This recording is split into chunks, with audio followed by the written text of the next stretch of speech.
Now let's look at some of the ways in which data from different other sources can be captured and can be used for various purposes. One of the most important things that happened with search was how do you search a website? Now, this is a very interesting use case because regardless of so many search engines that are already existing, and some of them are quite good, there are new search engines that always keep coming up.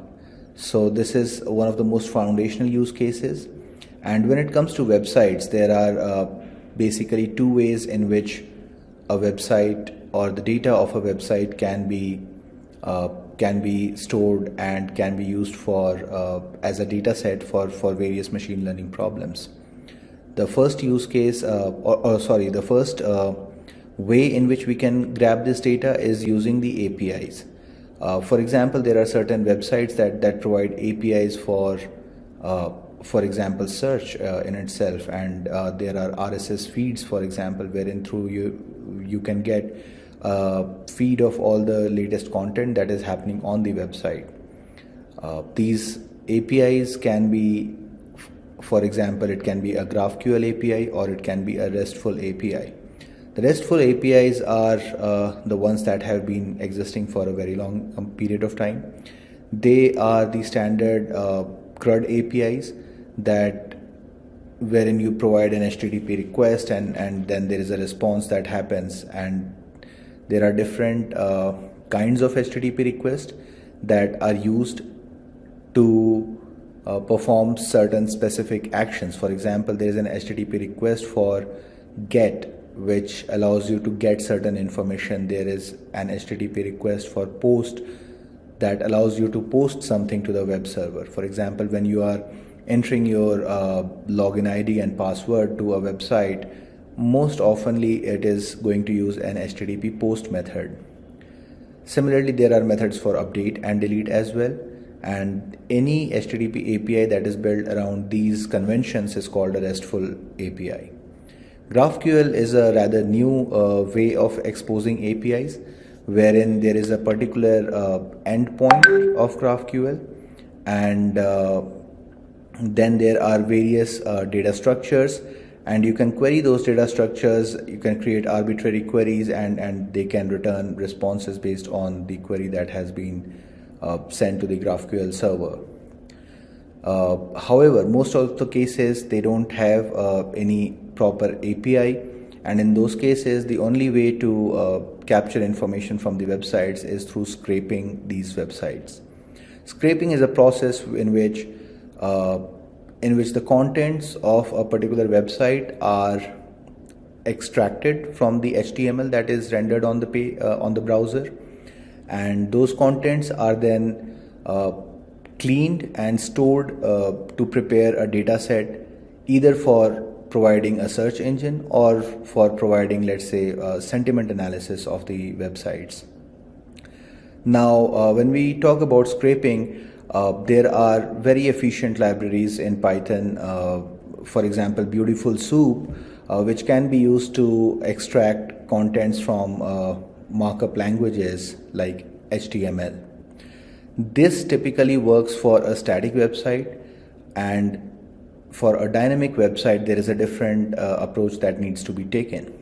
So static websites are those websites where the content of the page that you are viewing does not change depending on who is viewing or what is the context. The context remains static. Whereas in a dynamic website, the content of the website keeps changing depending on how the user is interacting with it. A classical example is Gmail or any email, Outlook or pretty much anything. So when you open gmail.com or outlook.office.com, the content of that web page is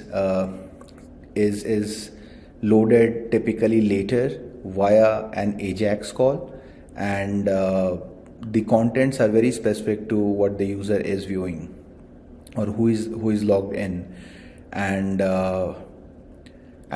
in those cases, so like you can see that the difference is that when the website is loaded by the browser. In case of static website, the actual content gets loaded.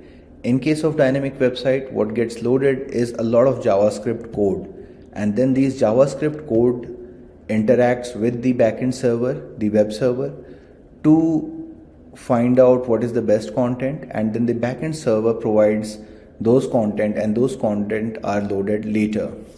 So if you use Beautiful Soup, for example, in a way that you are using static websites for scraping, all you will end up is a lot of JavaScript code, and that's all. So in those cases, the right way to do scraping is to use some sort of headless JavaScript engine, which can render, or which can compile the JavaScript, which can execute the JavaScript, more than compiling or rendering. It can execute the JavaScript, and it can perform the same actions that your web browser would do. And once those actions are performed by the headless browser, then the actual content is available, and then you can actually scrape those contents and create your data set. Now there's a lot of theory that I have just said in last 4 or 5 minutes. I will also provide certain examples and links to articles that demonstrate this in more detail, with code samples that you can go through. The other formats very useful and very common are Office formats, for example PDF, Words, PowerPoint, and so on and so forth. Interestingly, all these formats have at least one library in Python and in every other major programming language that can be used to open these kind of documents and to extract the content that these documents have. CSVs are very common data storage format for creating data sets, because they are very easily converted into any other data structure that is commonly used in machine learning applications. Similarly, when it comes to images, there are many kinds of image formats, and there are a lot of libraries that can operate on these images. They can extract information out of these images and even transform and do various kind of things with these images to make them more suitable for generating the right kind of data set that you are using for. And then there is of course email, and there are again a lot of libraries in almost every programming language that can help you parse an email and get all the metadata and the data and any other information that are associated with these emails. So essentially, when you want to work with these kind of content, websites, emails, Office formats, all you simply need to do is to look at the right kind of library in the programming language that you are using for, use that library and extract whatever you need from these documents. It's really simple.